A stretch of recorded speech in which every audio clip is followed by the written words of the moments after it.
সোমবার ভারত বাংলাদেশ দুই দেশের বিদেশ সচিবের সঙ্গে বৈঠকের পরই কলকাতার আকাশে অ্যাডভান্সড লাইট আর্টিলারি হেলিকপ্টার, তাও আবার পূর্ব দিক করে। কেননা ভারতের পূর্ব দিকেই রয়েছে বাংলাদেশ, আর তাতেই দানা বেঁধেছে নানা রহস্য। তাহলে কি বা যুদ্ধের জন্য প্রস্তুতি নিচ্ছে ভারত? তা না হলে কেন কলকাতার আকাশে লাইট আর্টিলারি হেলিকপ্টার উঠতে যাবে?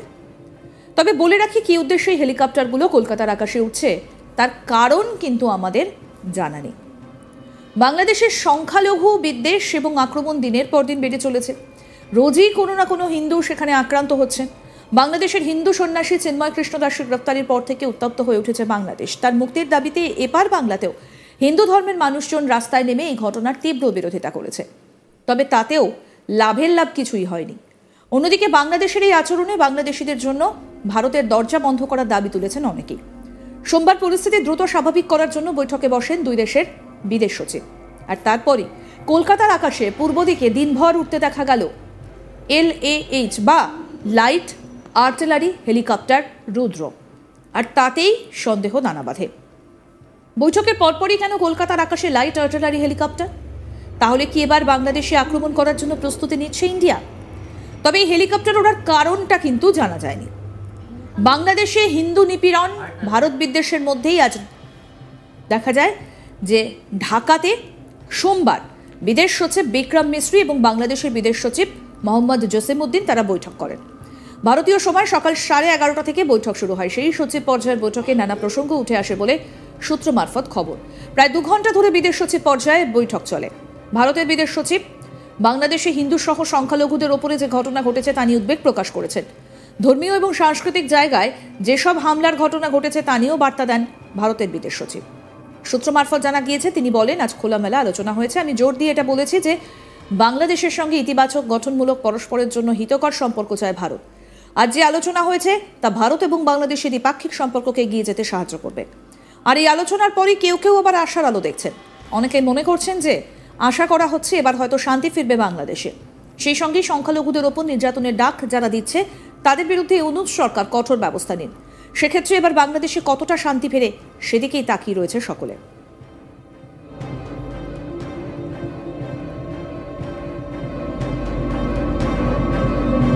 কিন্তু বিষয় হচ্ছে যে এই যে অ্যাডভান্সড লাইট আর্টিলারি হেলিকপ্টার রুদ্র, যেটা দেখা গেল আকাশে উঠছে পূর্ব দিক করে, কি এই অ্যাডভান্সড লাইট আর্টিলারি হেলিকপ্টার?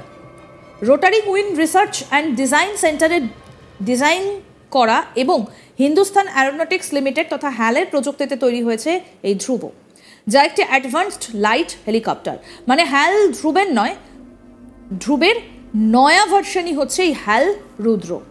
মানে হ্যাল এবং ধ্রুবের নয়া ভার্সন এই হ্যাল রুদ্র। এই মুহূর্তে আপনাদের যে হেলিকপ্টারের ছবি দেখাচ্ছি, এই যুদ্ধ হেলিকপ্টারের এমন কিছু বৈশিষ্ট্য আছে যা শুনলে আপনাদের চোখ একেবারে কপালে উঠবে। এই হেলিকপ্টার অ্যাটাকের সময় আকাশ থেকে মাটিতে যে কোনো মিসাইল নিখুঁত টার্গেটে ছুটতে পারে। মূলত এই রুদ্র হেলিকপ্টার কী কাজে ব্যবহার করা হয় জানেন? মূলত অ্যান্টি ট্যাঙ্ক ওয়ারফেয়ার, আকাশযুদ্ধের জন্য রুদ্র কপ্টারকে ব্যবহার করা হয়। সিয়াচেনের মতো দুর্গম পাহাড়ি এলাকা থেকেও উঠতে এবং অবতরণ করতে পারে। প্রতিরক্ষা বিশেষজ্ঞদের মতে দুর্গম পাহাড়ি এলাকায় অধিক উচ্চতায় যুদ্ধ করার মতো প্রযুক্তি রয়েছে এই রুদ্র কপ্টারের।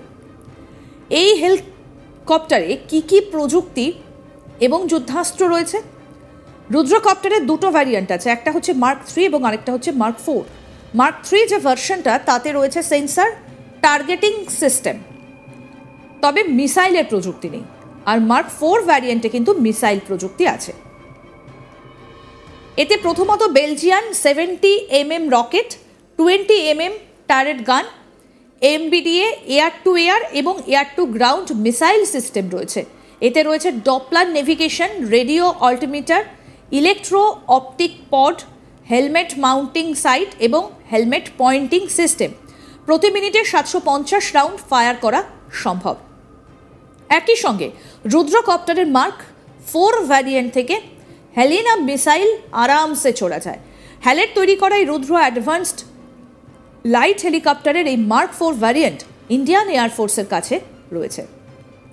যতটুকু সূত্র মারফত খবর, লাদাখ এয়ারবেসে এই হ্যাল রুদ্র মার্ক 4 মোতায়েন করেছে ভারতীয় বায়ুসেনা। ডিফেন্স এক্সপার্টদের মতে চীনের তৈরি এই হারবিন জেট 19 কপ্টারের থেকেও বেশি শক্তিশালী দেশীয় পদ্ধতিতে তৈরি এই Rudra advanced light helicopter. Harbin aircraft manufacturing corporation এই Z-19 লাইট অ্যাটাক হেলিকপ্টার চীনা আর্মির জন্য ম্যানুফ্যাকচার করা হয়েছে। 2007 সালে রুদ্র কপ্টারের প্রোটোটাইপ তৈরি হয়েছিল। 2011 সালে ফায়ারিংয়ের জন্য তার ট্রায়াল হয়। ওই সালেই রুদ্র কপ্টারে Mistral air to air missile যোগ করা হয়েছিল। তখনই HAL 70mm রকেট সিস্টেমের প্রযুক্তিও অ্যাড করে। তারপর ধাপে ধাপে রুদ্র কপ্টারকে নানান অত্যাধুনিক সমস্ত সামরিক অস্ত্রশস্ত্র তাতে লাগানো হয়। প্রায় 2500 কিলোগ্রাম ওজন বইতে পারে এই কপ্টার।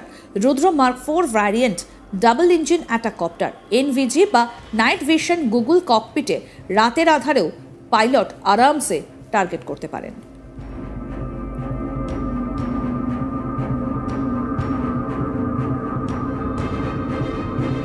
বাংলাদেশে সংখ্যালঘুদের উপর দিন দিন অত্যাচার বাড়ছে। শেখ হাসিনা সরকারের পতন হবার পরে বাংলাদেশে হিন্দুদের উপর অত্যাচার সারা বিশ্বে আলোচনার বিষয় হয়ে উঠেছে এবং সত্যি সত্যি পরিস্থিতি যথেষ্ট উদ্বেগজনক। এরই সঙ্গে পাল্লা দিয়ে বাড়ছে ভারত বিদ্বেষ। 1971-এর মুক্তিযুদ্ধে ভারতের অবদান ছিল অনস্বীকার্য। ভারতীয় সেনা পাশে না দাঁড়ালে আজকের স্বাধীন বাংলাদেশটা তৈরিই হতো না। কিন্তু সেই ইতিহাস ভুলে কি করে অবসরপ্রাপ্ত বাংলাদেশের সেনার তরফে এই দাবি করা হলো তা নিয়েও প্রশ্ন উঠেছে। একই সঙ্গে বাংলাদেশের গায়ে লেগেছে বিশ্বাসঘাতকতার তকমা।